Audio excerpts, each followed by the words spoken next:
I think sanctions are always going to be on the cards. I think ever since the war started, there's been a lot of clamour in Parliament and so on and so forth for the oligarchs to be sanctioned. So it's not a surprise. It's not like it's come out of the blue. I think the government probably carried out due diligence to ensure that there wouldn't be any kind of potential blowback from all the oligarchs that have been sanctioned, because they've got deep pockets and good lawyers. So that was kind of expected, and it's not a government attack on Chelsea Football Club. Far from it. It's just because Mr. Abramovich is the owner, sanctions on him. One of his major assets in the UK is Chelsea Football Club. Therefore, as a result of everything that's going on, the club have been punished. They don't want any fresh revenue stream coming into the club, I'm assuming, which could potentially be siphoned off elsewhere. So they want to kind of really give Chelsea a very tight ship to run between now and I think the sanctions run to the 31st of May, which will encompass any potential Champions League final. So we have to cut a cloth accordingly.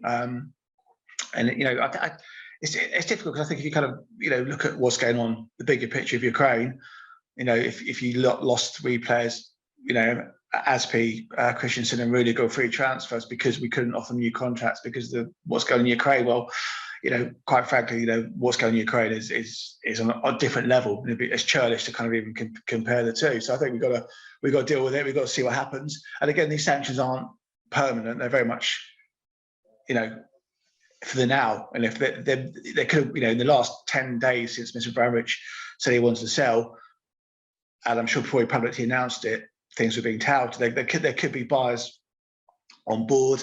We could be very close to having somebody to take over the club. We'll be able to continue to the end of the season, and we'll see what that brings. What the bigger impact will be on the club, I just don't think anybody knows.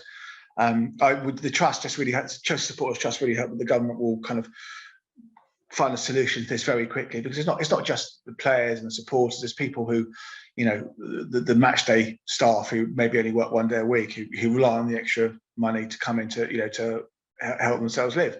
It's with only half the fans in the ground. Will they need as many stewards?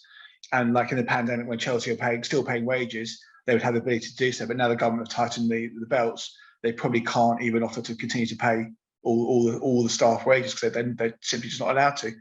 From a Chelsea Supporters Trust perspective, we've been campaigning really since the whole situation happened.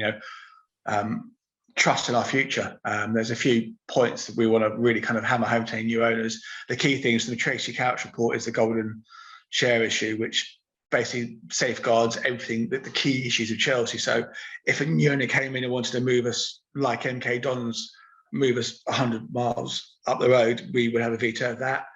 Changing the kit, all the stuff that is so synonymous with Chelsea, we would want to be able to have a veto of that. We want them to continue the amazing support they've done for the women's team, because we've got Emma Hayes, we've got a brilliant coach, brilliant women's team. They're just trailblazers for the game. They're doing so well. We haven't got huge unrealistic demands. We just have demands that just continue. What's happened under Mr. Abramovich moving forward. So it's just really, we want to get this resolved. It's such an unknown quantity for everyone. It's a unique situation. We've had conflicts in the past. We've never had a conflict or war where an oligarch's owned a football club, a top football club, and it's being sanctioned. I think it's unique circumstances for pretty much everyone right now. Because Mr. Abramovich, purely from his footballing perspective, just that little cocoon of football, for what he's done for the club for 20 years, we've lived the dream. We won everything we can. It's just been an incredible ride.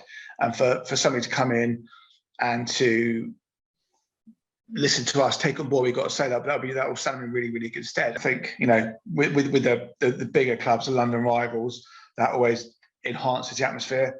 Sometimes you'll find that, you play a mid-table team, sometimes it can be a bit flat. So I don't necessarily think not having away fans there will be an issue. I think you look back to the pandemic when there were no fans at all, that was soulless. I mean, there'll be 25,000 or so Chelsea fans there moving forward. I believe the Newcastle match, because tickets have already been sold, will be at full capacity. But I'm assuming the next home match, I think, is Brentford.